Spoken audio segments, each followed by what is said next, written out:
Welcome back to Jason Audiobook. You're listening to Karl Beastbound, and today we continue with an intense 4-chapter run. Chapter 1594, Oathbreaker. Chapter 1595, Voice of Reason. Chapter 1596, Who Changed It?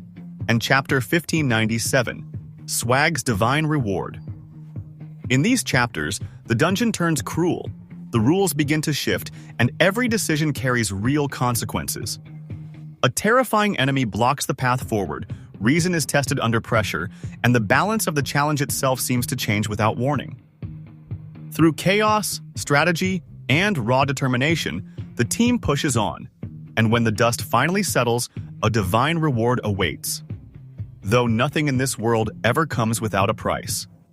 Sit back, relax, and let Jason Audiobook take you deeper into the world of Karl. Beastbound. Chapter 1594, Oathbreaker. Karl's team wouldn't be the only one with a tank that had damage reduction, but it was only really a focus for the druids who used bear form or other transformations to fight. Curiously, Min, who had advanced to a forest stalker druid with a spectral cat form, was taking much less damage than everyone else. Her form must negate some extra damage on top of what Karl shared. Technically, Ray was in a spectral form at this point as well, trying to get an edge on the Oathbreaker. But it didn't seem to make any difference. The damage spread hadn't changed, even though she was a bit faster than without the buff. Warbeast had given her extra armor as well, and Ray was in her full glory fighting something so incredibly stabby. Opal was not. That damnable demon kept destroying every attempt at creating a proper illusionary domain. The spreading damage simply shattered the spell every few seconds. It seemed illogical, but the agility-type demon was actually a hard counter to illusions. Kara was thoroughly enjoying the fight. Oathbreaker was happy to try to crush her with the long claws on his feet, and she was happy to try to tickle him. With Chaos Vortex to the bottom of his feet naturally, the demon was showing signs of heavy damage now, and he wouldn't last much longer.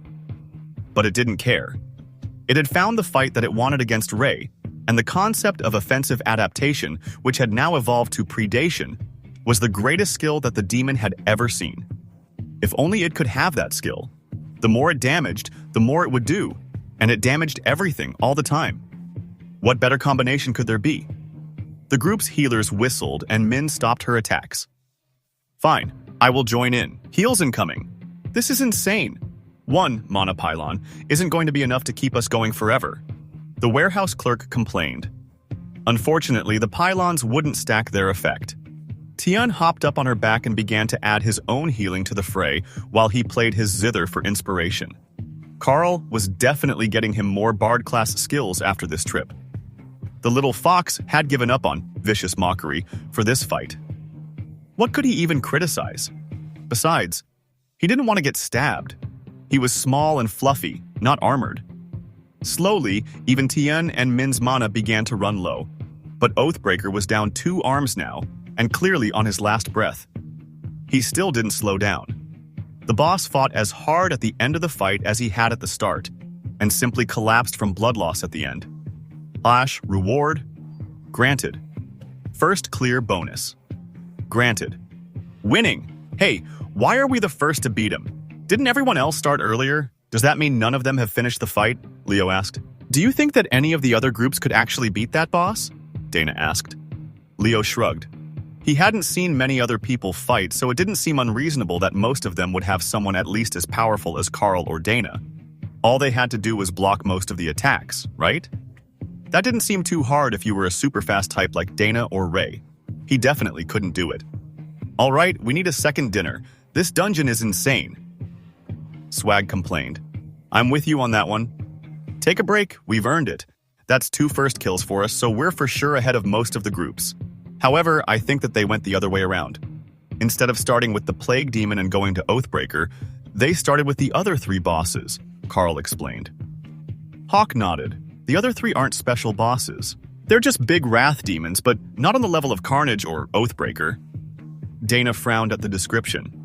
Hawk, are you saying that the last boss, the one furthest from us, is the weakest? She asked. Hawk landed next to her and bobbed his head in agreement. Yep, that's right. This dungeon is kind, it gets easier as we go. He was just happy that the stupid oathbreaker fight was over. He'd never taken as much damage as he did whenever they fought one of those things. Min facepalmed. We did the dungeon backward. Kara transformed back into a humanoid and shrugged. Or we did it the right way.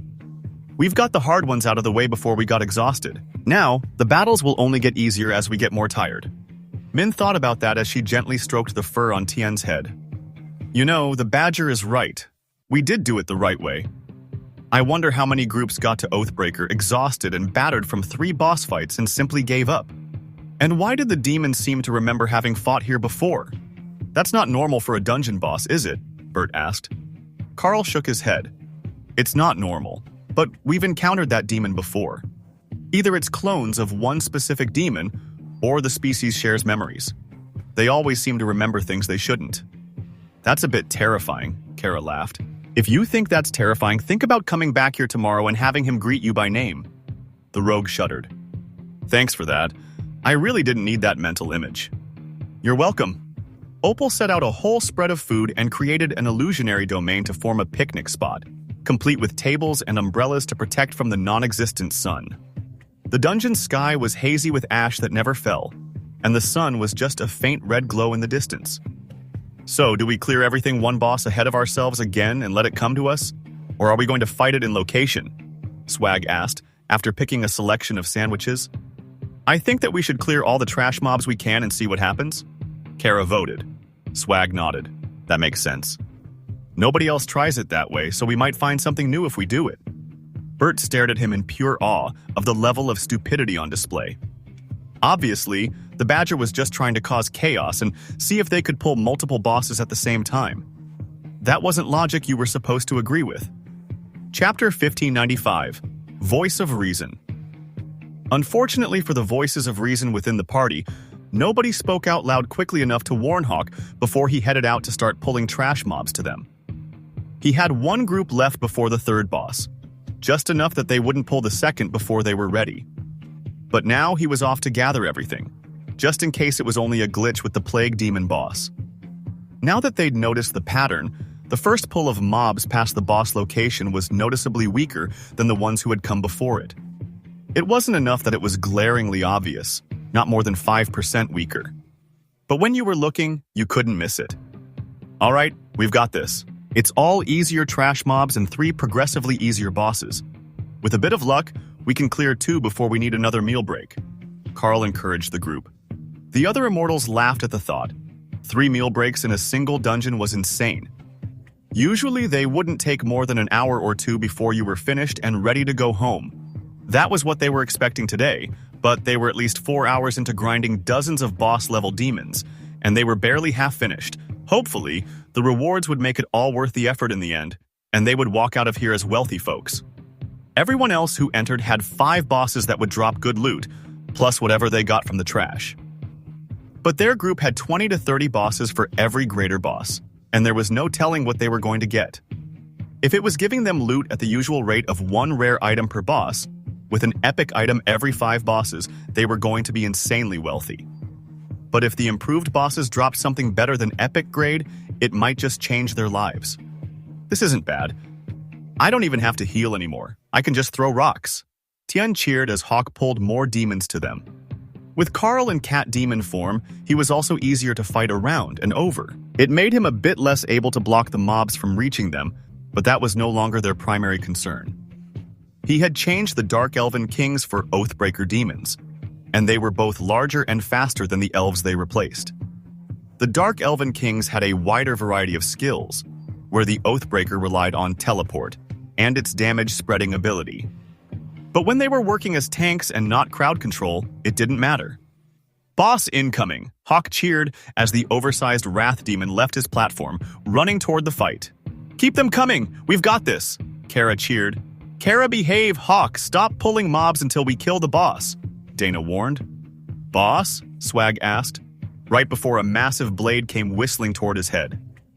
Oh, that boss. Outside the dungeon, concern was growing. The color of the dungeon entrance hadn't changed back to normal, and the first entrants had just returned. Or perhaps they should say survivors. Everything was going all right We had downed the third boss, and we were about to start on the fourth of 5, an obsession demon. Then there was a system notification, the team leader explained. A notification? The man nodded. It said, difficulty changed from veteran to nightmare. Then, the demon started laughing at us and left its platform to come hunt us. What sort of boss leaves their spot? But when it hit the mage, we all took damage. Nearly half our life except for the druid. He held off the boss while we fled, and then I summoned him to the exit. There wasn't even a chance to fight back. One hit and we were almost dead. If he had managed to hit anyone other than the druid with the second shot, before we were out of the dungeon, there wouldn't have been survivors. The other groups looked horrified. So you're saying that the other groups, the ones who haven't come out yet, might all be dead? The man nodded. I think that's likely if they were fighting a boss when the difficulty changed. Does anyone know what happened right before the change? Did someone do something? Cast a spell? Win a duel? The Berserker and the New Home Clan's assassin looked at each other. We were dueling at the time, but it changed while we were fighting. Wait, your group, the ones from New Home with the cute fox girl, went in just before it changed. It didn't change immediately, but they were the last to enter before it changed. That's the moron and his friends. You can't think that bunch of misfits could have changed the difficulty of a dungeon? One of the peak immortal mages laughed. If anyone could change a dungeon difficulty accidentally, it's that idiot. The first time I met him at a trial, he informed me that the gods were going to promote him straight to supreme rank, so he didn't need to have a skill for forming his immortal spirit. One of the other immortals laughed. I know who you mean now. He traded me a supreme ranked Fire Lotus for a rare grade supreme ranked sword. The Fire Lotus was an extremely rare resource for fire mage advancement, worth far more than any blade at the same rank, and certainly more than a rare grade blade. Exactly. It's his usual group and a pair of newbies, the fox girl and her husband. I'm not taking the blame for that dungeon change. Someone from the earlier groups must have set new boss kill record. They weren't in there long enough to have finished a boss fight it. The immortals who had arrived before him nodded. That assessment was right. They hadn't been in there nearly long enough to have reached a boss, much less finished a fight. Chapter 1596. Who changed it? That was the moment that 3 other groups staggered out of the dungeon. Fuck, that isn't possible. Halfway through the third boss, the difficulty changed, and that bastard thing started to regenerate. This dungeon is bullshit. Who fucked up the difficulty setting? An irate young rogue demanded. We have no idea. Where did you make it to? The Berserker asked. We entered in the second batch, so we were on the third boss when it changed. The leader of one of the other groups who had just escaped shook his head. We were on the fourth boss, the Oathbreaker. The dungeon difficulty changed, and we took a full party wipe.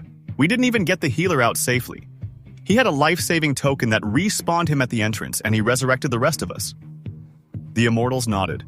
That was common enough. Most immortals would look for something to save their lives in a situation like that. The third group laughed. We were only just started. It changed while we were prepping for the first boss. We took it out, but half our gear is busted. On the plus side, we downed one of the nightmare mode bosses, and holy hell is the loot good. Just don't go in unprepared. Everything is a boss. They're all epic grade monsters, and the bosses are a full stage higher than your group. If you send a group of peak immortals in there, you'll likely face a supreme ranked boss. Who is still in there? One group from the Almeche sect, and one from the New Home Merchant clan. Both are immortal spirit ranked groups.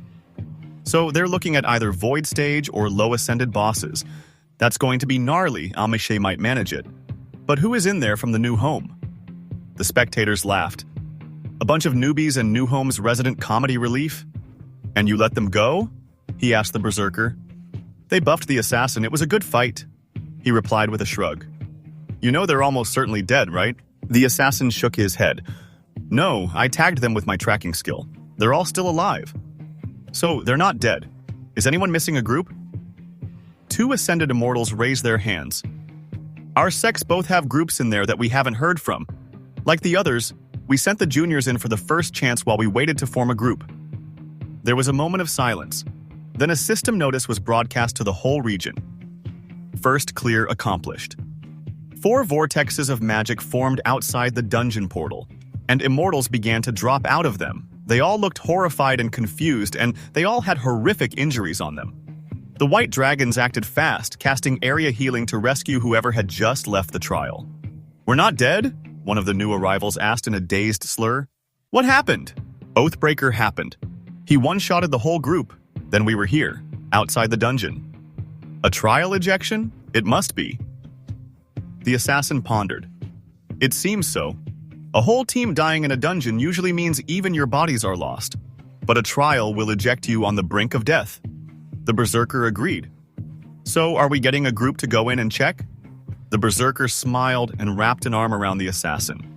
Give it a few minutes to see if your minions come back out. I want those buffs for when we go in. Then, the Almeche sex group came out with frustrated frowns. Harder than you thought? The berserker asked, assuming that they were the ones to finish the dungeon. They were the first to enter. That place is bullshit. We skipped the fourth boss because everything turned into minor bosses. The loot was insane, but we had to kill 30 boss-tier trash mobs 3 at a time to get it. Fuck that place. There's still an Oathbreaker and a Greater Plague Lord that we didn't touch in there. Even if we brought 100 immortals, we couldn't kill that thing. Whatever god designed this trial is one sadistic son of a bitch. Divine laughter rumbled through the clouds, and the warrior flinched. Well, at least now we know that it wasn't accidental. I don't know what triggered it yet, but it looks like it will eject you on the brink of death if you fail. Now, we're just waiting for the new home newbies to come out. You don't think that they're taking a break between every pull, are they? One of the immortals asked. I don't think so. It just told us that someone had finished the trial. If it wasn't Almeche, it has to be the new home group. They're the only ones still in there, unless someone arrived before them and snuck in. That's possible. Did you send a special team in? The Almeche team leader asked. Oh, special is a good word for them. Very special. The berserker agreed. The Almeche team leader sighed at the heavy sarcasm. I should have expected nothing less out of the new home. But somehow, it looks like they actually cleared the dungeon. Now we just have to wait for them to come back out. The assassin frowned. That was a good point. If they finished the dungeon, they should be back out by now. Even if they stopped to sort and trade loot, the dungeon usually kicked you out a minute or two after you finished the run. He activated his tracking skill again and shook his head in dismay. They ran away.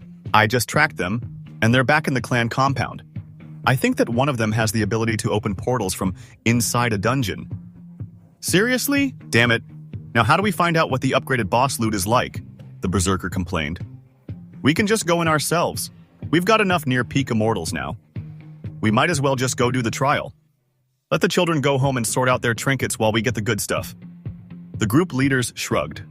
That works for us. The rest of the newbie groups can go in as they want. It's a trial, not a dungeon. They will come back out alive one way or another. Chapter 1597, Swag's Divine Reward. Inside the dungeon, Swag stared over the body of the final boss with a sense of immense accomplishment. Challenge completed. Random reward granted. Reward pending. Select option from the system window to continue. He smiled at Dana, who was standing beside him, silently sorting through her gains. I got it. The divine reward from the gods. The system has given me a challenge reward, he declared. Oh, that is wonderful. But if you collect it here and we walk out that portal, everyone is going to know that something extreme happened, and then they're going to want all the details about the possible rewards. I, for one, would rather not reveal that information. But I suspect that it will not be optional if the peak immortals of the other sects get their hands on us. Swag gave her a double thumbs up. I will wait to claim it. But how are we going to get out of here without answering questions? There are always questions, especially when something happens and we finish a super hard mode. There is always some sign that it is happening, either a change in the portal or a regional announcement when we finish. The others aren't going to ignore that. That's what we have Karl for. He should be able to portal us out. One of the Lycans frowned. You can't use portals in or out of a dungeon. Karl shrugged. I can. Being the avatar of the world dragon, I can move between adjacent realms with portals. The dungeon is adjacent to the immortal world we are on, connected by a portal. So, I can just take us straight back to my apartment in the clan compound. We should probably message our champion so he doesn't think that we died in the dungeon.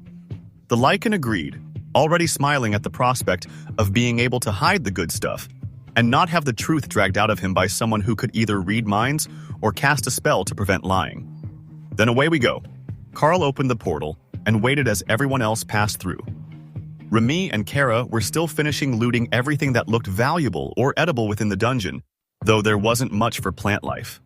But even a few rare plants were better than 0 rare plants, and Remy didn't know what might be useful later. What the tiny Naga matriarch couldn't know was that the strange red weeds she collected were actually fire lotuses, which grew in the rubble of Immortal Plane Wrath demon cities. An immature form of the rare immortal rank resource, overlooked by everyone else because they didn't yet give off the aura of a powerful magical plant. What Remy did know was that they had flower buds and she did not have any of them in her collection. That meant she needed them. Kara, on the other hand, was collecting shiny stones, broken weapons, and anything else that would go well with her treasure hoard. It didn't have to be valuable, it just had to look the part when she piled it with her other treasures. With that finished, they left the dungeon behind and joined the others in the apartment. Now, before we go all in on the loot sorting, I think that we all want to see what Swag got as a system reward. Is the bonus stated? Or is it random? Karl asked. Random, but I know it's going to be good. I have a feeling. Those were dangerous words when the system was involved. Random meant random, and not always good. All right, going for it. Swag's eyes went vague as he immersed himself in the random reward interface, and everyone waited impatiently for the outcome. Then, Swag's power level began to soar, and the whole group exchanged shocked looks. No way. There is no way that this is actually happening. Do you know how insufferable he's going to be if his strategy actually worked? Min asked. No, he's not going to make it to Supreme. His growth rate is already fading. I think he's going to stop at the entry to Awakened Immortal. Khalid, their forest dragon druid healer, decided. But that was not all that was happening. Swag's nameplate was changing, shifting from the dull brown of a basic warrior to the pale tan color that marked a paladin. Then, his entire name changed. For a second, it said James Monroe. Then, it immediately changed back to Divine Swapwad GG0D2. So that's what his name used to be? Oh, it's going to be so fun to see if he remembers it. Most of the transfers from his world forget after a decade or 2, Min joked. Swag opened his eyes with a triumphant smirk. See, I told you that it was going to be amazing. I am almighty. I am the favored son of the gods. I am an ascended immortal. Looks like you set your expectations a bit high on the divine favor scale, James, Min joked. Wait, how do you know that name? Every time I try to speak it out loud, the system stops me, he asked. James Monroe, who fancies himself as the divine swag god, returned. That's why you put it with the number 2 at the end, right? Min asked. Swag mumbled an answer, and the green dragon smirked at him. What was that? Speak up so we can hear you. Divine Swag D was taken, and so were the normal spellings. It's not my fault. I thought I was making a game character, not getting reborn into a new world. The group members laughed as they patted him on the back and congratulated him. Well, your plan wasn't a total failure. Now, you just need to train your way through the ascended ranks, and you can reach Supreme. The leader of the Lycans group consoled him. You're right. I'm like 3/4 of the way to Supreme. Now, it's just the easy part. That was optimistic. The ascended rank was where things actually got difficult, as you were no longer trying to establish your foundation as an immortal, and had to build your power to move beyond immortality. And that concludes today's chapters here on G-Sun Audiobook. From the brutal clash with the Oathbreaker, to the heated battle of reason, to the shocking change in the dungeon's difficulty, and finally to Swag's divine reward, this arc of Karl, Beastbound, was packed with tension, twists, and big turning points. Now I want to hear from you. Which moment was your favorite in these chapters? Did you expect the dungeon to change like that? And do you think Swag truly deserved that divine reward? Drop your thoughts in the comments and tell me what you think will happen next in Karl, Beastbound. Thank you for listening to G-Sun Audiobook. Don't forget to follow, like, and share, and I'll see you in the next chapter of the legend.